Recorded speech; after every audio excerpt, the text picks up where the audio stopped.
Hello, my beautiful, beautiful women of the world.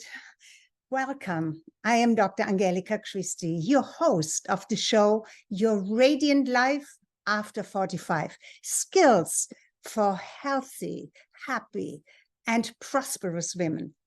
I believe in a world where women are cherished and thrive because the world needs your light. And I help you discover and live your unique gift that only you have, confidently, with pride and style. With over 25 years of professional experience as a naturopathic doctor specializing in healthy aging, and as a lifestyle and relationship coach, I share my heart and my knowledge with my vast personal experience with you. So if this sounds good to you, be my guest here every week on this day of the week and at this time of the day. Yes? Yes. So without further ado, let's begin. Today, I want to talk to you about why we must prepare if we want to have a long life and what we can do to give ourselves the best chance to live a long and healthy life. And I want to start with the importance of being prepared for the ultimate event. Yours or even your spouse's death. We know that everybody must die. This is not a choice, but an unavoidable reality. And yet in the Western world, we don't like to speak about death and dying, but also ignore that we must be prepared. And don't worry, I'm not talking about death here. I'm talking about life, because my best friend, my dearest soul sister and friend, completed her 100th year, yes, 100, yesterday, in good health. I know, and I will talk about this a little bit later in the show. Reflecting on my own life, I know I was not prepared at all when I was younger. Even in my 50s, which I believe is still young, because I had not experienced disease and death in my family or with friends. Very little disease and no death around this time. Oh yes, I always knew old people die and younger people die because of accidents. But nobody I knew personally had died up to that point, almost 30 years ago. As a child, I did not understand what it meant to my grandfather, for example, when my grandmother died.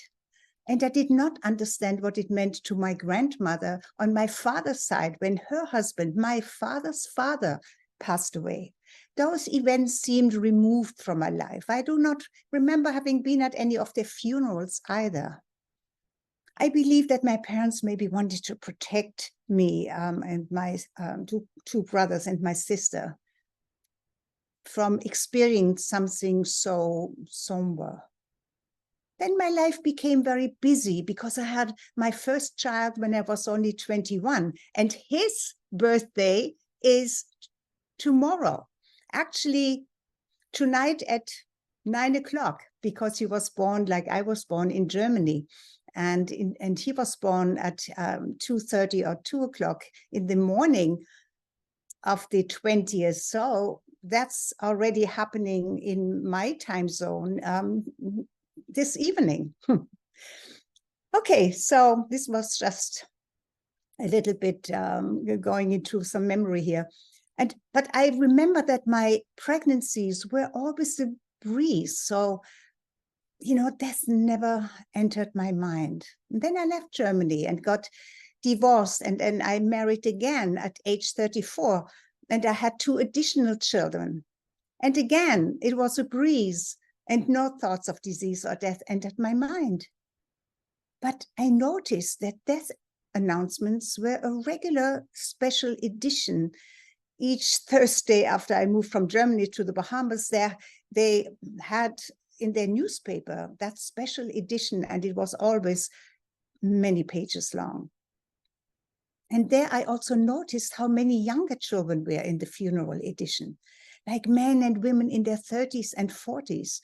And only the occasional really old person was listed.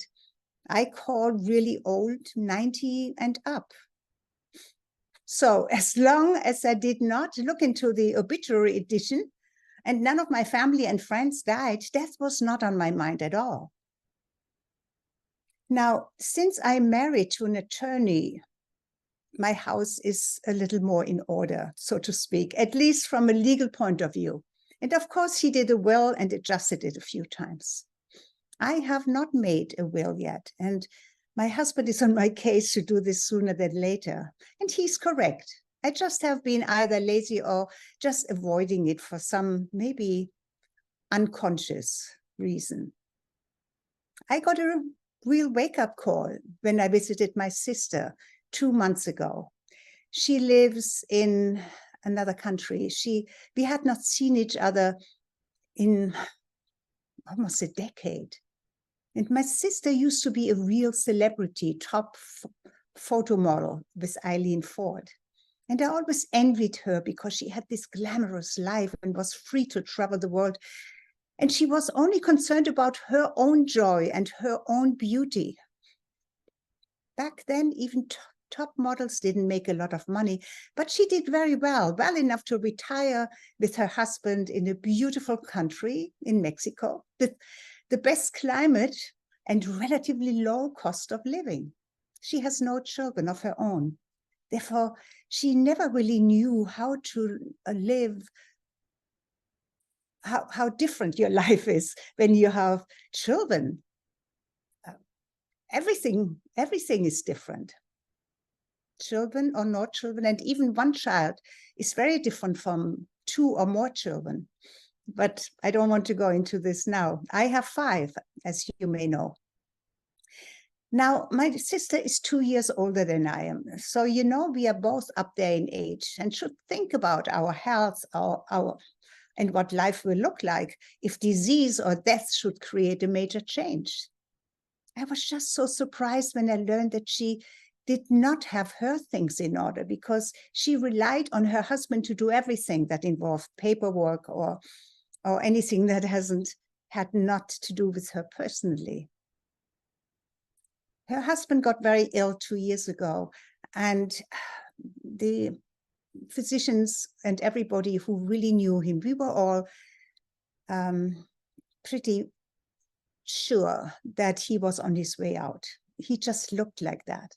But my sister would not accept it because she was still holding on to the belief that he would get better and be able to leave a 24-hour care facility. But he did not. Her husband, my brother-in-law, died in December of 2022. And my sister was and still is in shock. I wrote so many messages and emails to her, pleading with her to spend quality time with her husband, happy times before he went away, before he left this earth. But she lived in the future, said, oh, everything will change when he comes home. So why am I sharing this personal story with you? This taught me so much.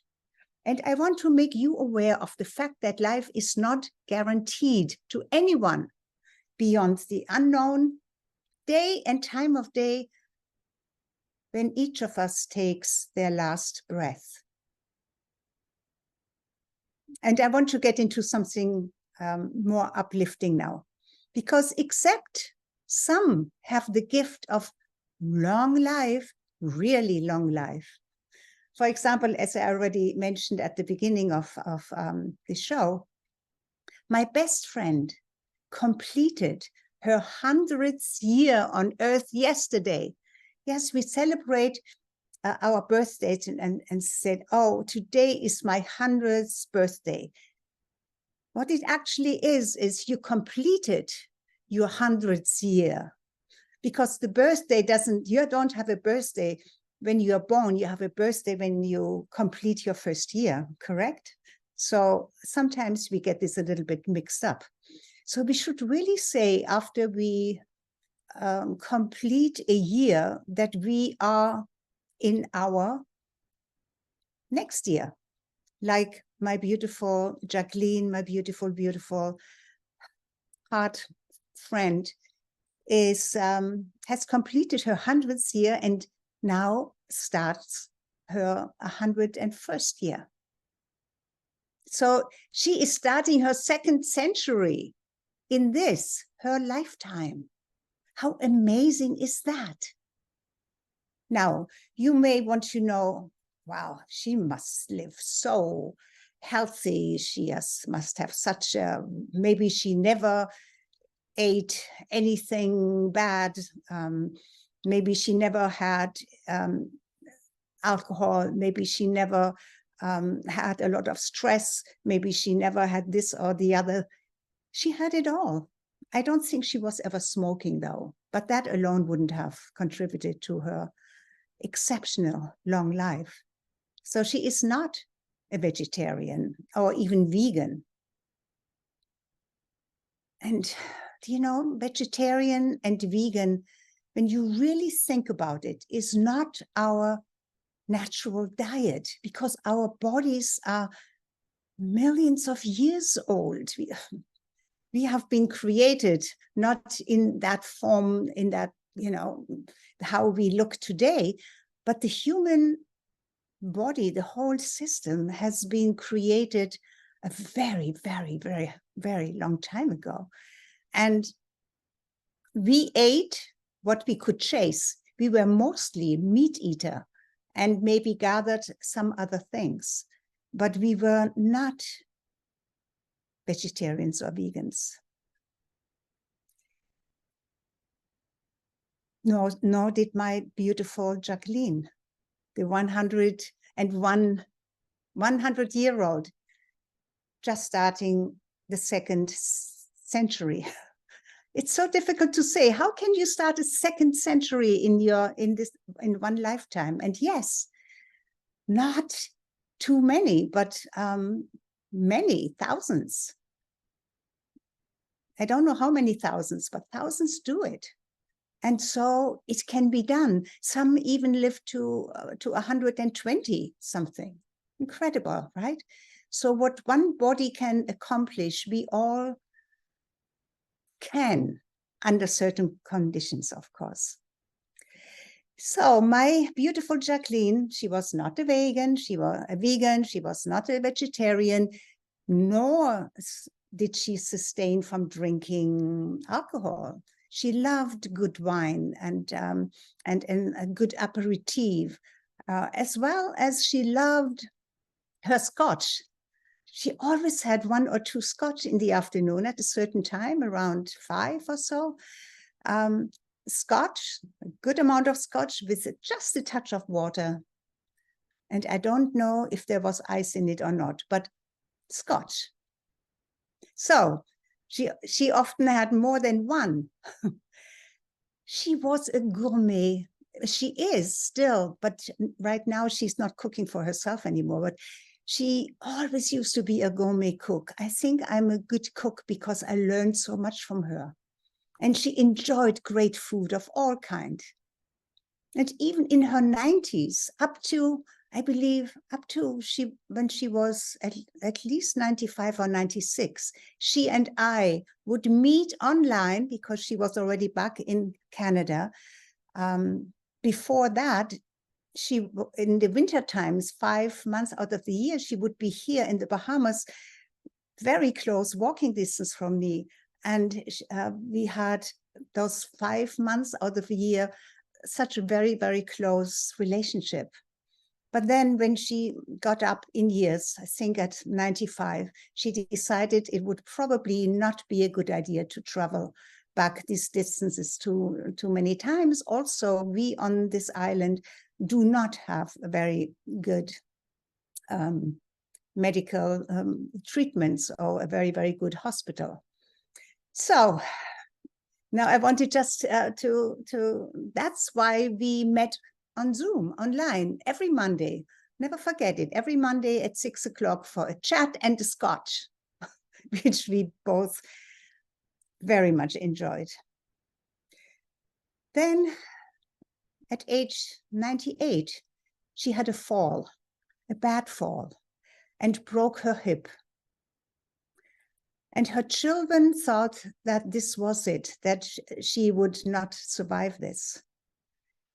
Of course, she had to be in the hospital. So for that period of time, and it was a short period of time, they packed up her beautiful furniture. She had this gorgeous, gorgeous,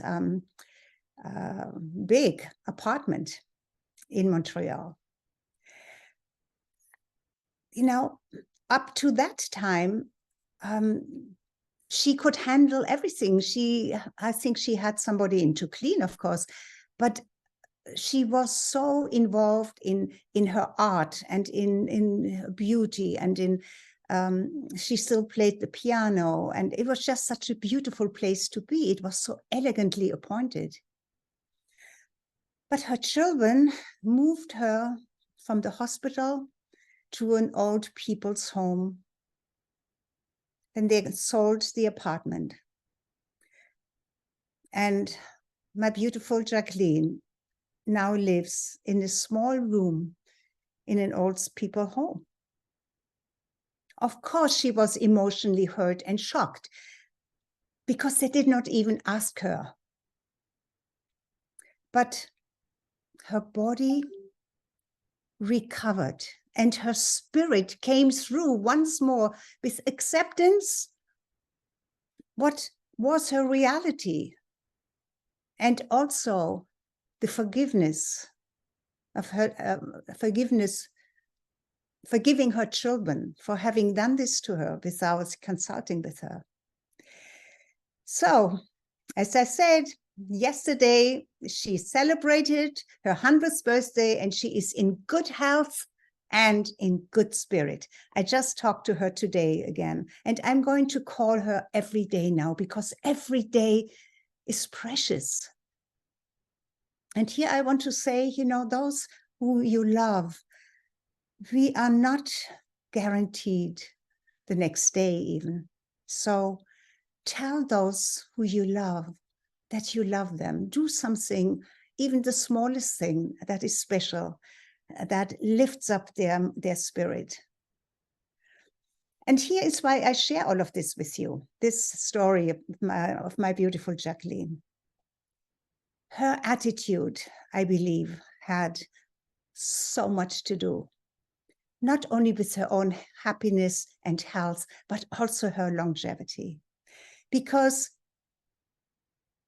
your attitude drives the single and most important health and longevity, the way you think, the way you do what you do, and how you handle situations that present themselves in your life can either elevate your spirit and have a positive impact on everything in your physical body. Your entire body, your genes, and all of your organs react to your autonomic nervous system. And they can turn off or turn on certain genes, turn off the genes that would that would push you into disease, or that would trigger and switch on certain impressions that where disease can happen. Of course, the environment has a lot to do with it as well. But as I said, the single most important part to health and longevity is your attitude. How do you think? Because these genes are affected by how you think. And they are influenced. They are switched on or switched off. And it's called epigenetics. It's above the genes that you are born with. The genes that you were born with, you and I and everybody, every human being is born with, is kind of a kind of blueprint. But that's not your destiny. You decide to a very large degree by your lifestyle, your attitude. Because when you really know how to bring yourself into a happy state, into a beautiful state, positive but beautiful, that uplifts you, that doesn't have to be attached to anything that happens on the outside, right? I mean, you know that on some level, but we so often forget it, and we are pulled into somebody else's reaction about something that we feel hurt, and bomb, our energy goes down, and our mind starts to race. Am I good enough? Maybe I'm not good enough. Is this dangerous? And we so often cancel out all of those positive, those gene expressions that would affirm our happiness and a long life.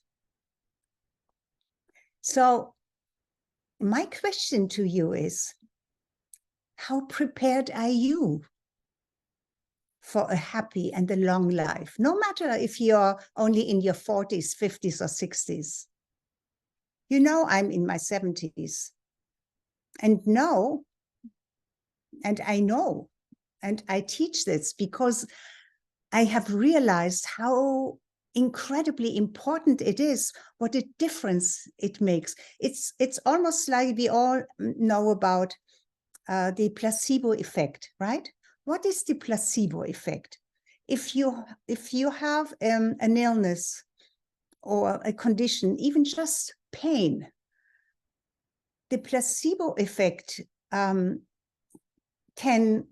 alleviate pain just as much as maybe a painkiller.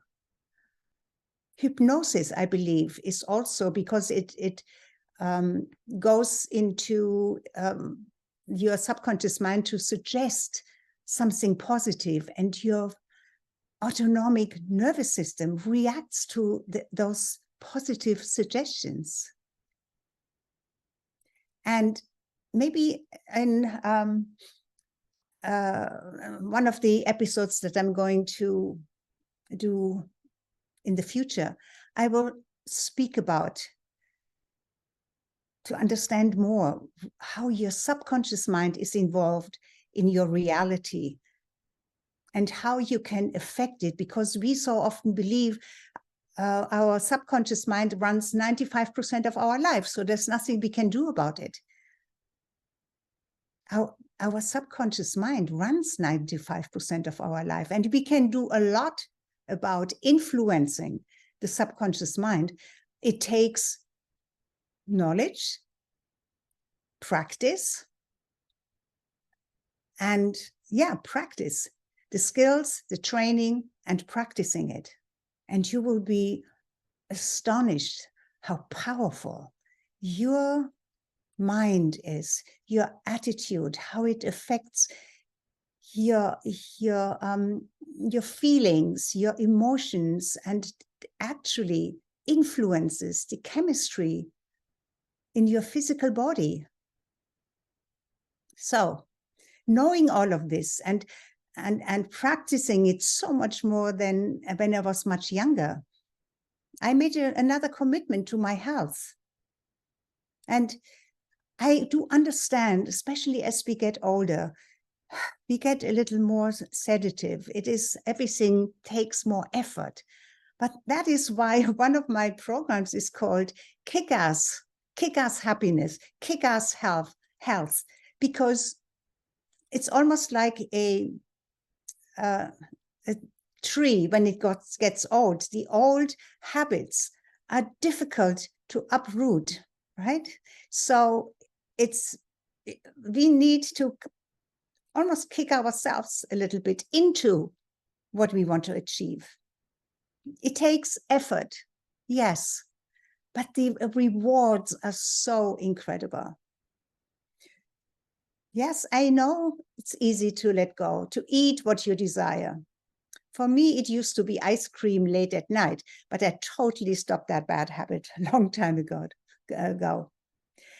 But as we get older, we must push ourselves to be more active. And with that, I'm not talking about being active on your computer, but being active, challenging your body with active movements, and fast movements. And I think I have already shared with you that I believe fast and intense is what our bodies are made for. Our bodies are not made for sitting around all day.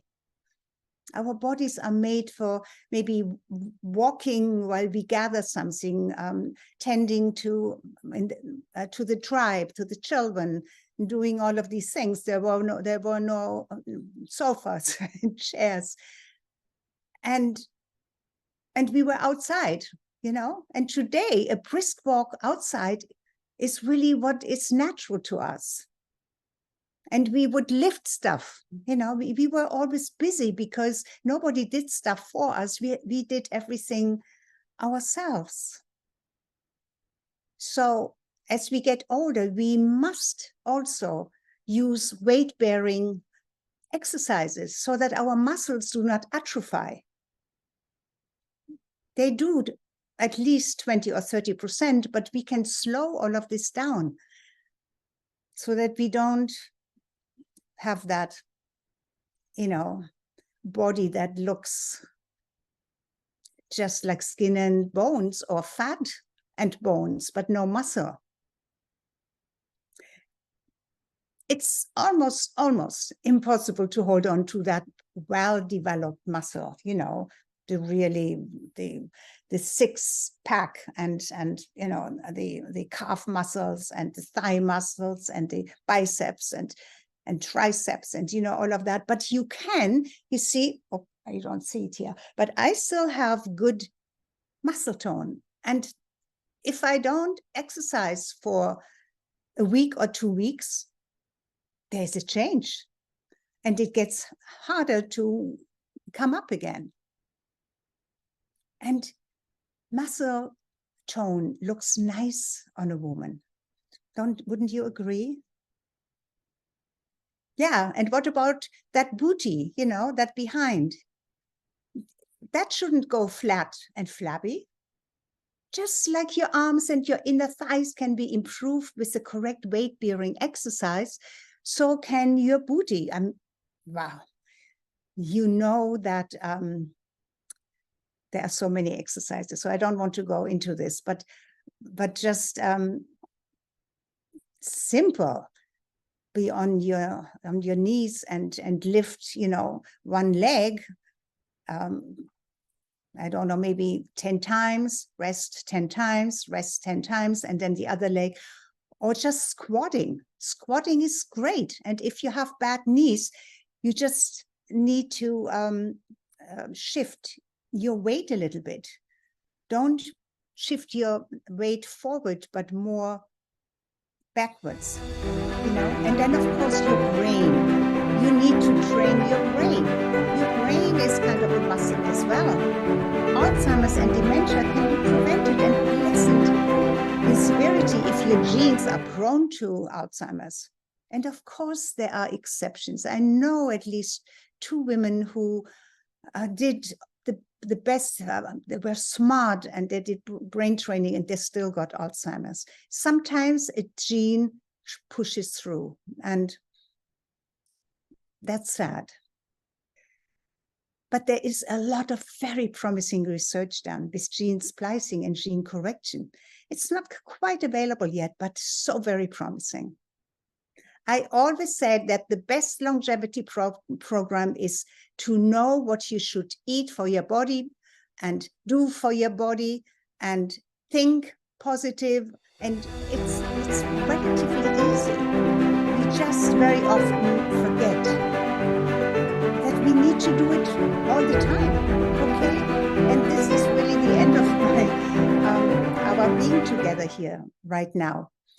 But I so enjoyed having you. And please come back the next week because we continue in very important discussions. And actually, next Saturday, I have a friend who I'm going to interview, Joyanne Gold, and she is all about the stars of older age, being a star, living your best life in your 60s and 70s and 80s and beyond.